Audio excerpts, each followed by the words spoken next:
घर में किसी को बताए बिना दोस्तों के साथ तालाब में नहाने गया किशोर की डूबने से मौत हो गई है।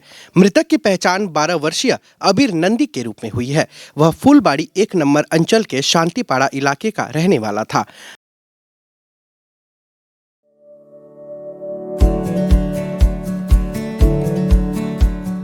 Pamper, not just a hospital, but a mother. New life fertility centre আধুনিক চিকিৎসা ও বিশেষজ্ঞদের সহায়তায় আপনার স্বপ্ন পূরণ করতে প্রস্তুত। নতুন জীবনের স্বপ্ন সত্যি করতে আজই যোগাযোগ করুন। নতুন জীবনের সূচনা এখানেই। परिवार के अनुसार रविवार शाम अबीर घर में किसी को बिना बताए दोस्तों के साथ तालाब में नहाने गया था। वहां नहाते समय वह अचानक डूब गया। खबर मिलते ही स्थानीय निवासी और पुलिस मौके पर पहुंची। उसे बरामद कर उत्तर बंगाल मेडिकल कॉलेज एवं अस्पताल ले जाया गया, जहां चिकित्सकों ने उसे मृत घोषित कर दिया। आज फूलबाड़ी 1 नंबर अंचल अध्यक्ष धीरेश राय, स्थानीय पंचायत समिति रीता देवी समेत कई अन्य जनप्रतिनिधि मृत बच्चे के घर पहुंचे और परिवार के प्रति अपनी संवेदना प्रकट की। इस घटना से पूरे इलाके में शोक की लहर है। যে ঘটনাটা ঘটেছে এটা তো সত্যি মানে ব্যথা জানাবার ভাষা নাই। আমরা একটু সমবেদনা দেওয়ার জন্যই আসছি। তো কি বলবো, এটা তো আর মানে ভাষায় প্রকাশ করার মতো জিনিস না, তারপরে করতে হবে। এটা হচ্ছে হরিপুর নিচপাড়া ঘটনাটা ঘটেছিল। ওখানে পুকুরগুলো আছে, ওখানে প্রায়ই স্নান করে সবাই, কারণ যেহেতু অনেক গরম পড়েছে। আর কালকে ছিল শনিবার, আর বিকাল 4টার পরের ঘটনা। ওই সময়টা একটু শুনশানি থাকে জায়গাটা।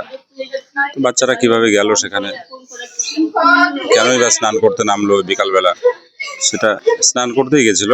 সেখানে অনবরত স্নান করে প্রচুর লোক। আমরা যতটুকু শুনেছি ওখান থেকে, আমি যতটুকু শুনেছি যে সেখানে ওর সাথে আরো 3 জন ছিল, কিন্তু কারা 3 জন, যেহেতু আমার বাড়ি হরিপুর বা ছোট ছোট বাচ্চাদের চেনাটাও সম্ভব না, তো তারা কারা এখনো বোঝা যাচ্ছে না। 12 বছর হবে, 12 বা 13 এরকম হবে বয়স। আমি নিজেই গেছিলাম মেডিকেলে। তো প্রথমে ওখান থেকে যারা দৌড়াতে আসে দুইজন সহৃদয় ব্যক্তি বলবো আমি, তারা মেডিকেলে নিয়ে যায় এবং আমি খবর পাওয়ার পরে আমিও মেডিকেলে ছুটে যাই এবং আমার সমস্ত গ্রুপ, আমার যে রাজনৈতিক গ্রুপ, সেখানে তার ফটোটাকে ভাইরাল করি যে কেউ চিনে থাকলে। রাত্রি 8টার পরে জানতে পারি যে সেই বাচ্চাটার বাড়ি হচ্ছে শান্তিপাড়া। তারপরে আমি রাত্রিবেলাতেও আসি এবং বাড়িতে খবরটা দেওয়ার পর তাদেরকে মেডিকেলে পাঠানো হয়। তারা গিয়ে দেহ শনাক্ত করে যে তাদের এই বাড়িরই বাচ্চা। সারাদিন বাড়িতে নাতিও আমার সারাদিন বাড়িতে ছিল। বাচ্চা বেরোচ্ছে 4টার দিয়ে। না, আমি এদিকে বাসন মাসি পর পারে ওই দিকে চলে যায়। আমি কিন্তু আমাকে বলে যায়, পড়তে যায়, তাও বলে মাম্মা আমি পড়তে গেলাম। সব জায়গায় যা আমাকে বলেই যায়, কিন্তু কালকে আমাকে বলেনি। আর আমিও টের পাইনি। আমি বাসন মাজতেছিলাম, বাসন মাজার পরে দেখি যে ও নাই। তারপরে ওর দাদা আসে সন্ধ্যাবেলা। আমি কি ভাই কই? তো বল কি ভাই জানি না তো। আজ কি বলিস ভাই কই? তখন 6টার বেশি বাজে।